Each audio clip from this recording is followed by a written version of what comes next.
பிஸ் ஹெச்டிஎஃப்சி பேங்கோட சார்ட் தான் எடுத்து வச்சுருக்கோம். 1 டே சார்ட்டு.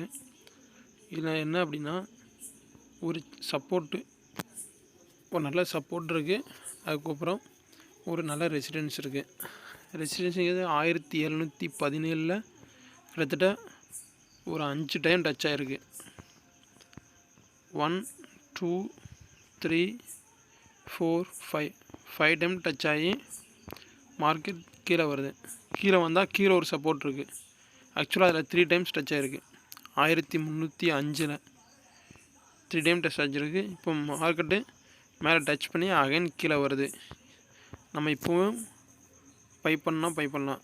எவ்வளோ கரெக்ஷன் ஆகிருக்கு அப்படின்னா, கிட்டத்தட்ட 19% வந்து கரெக்ஷன் ஆகிருக்கு.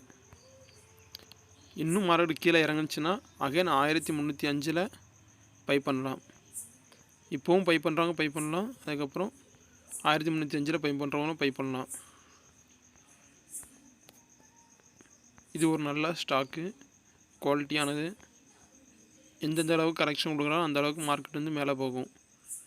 இப்போ பை பண்ணுறதுக்கு ஒரு நல்ல ஒரு ஆப்பர்ச்சுனிட்டி. தேங்க்யூ.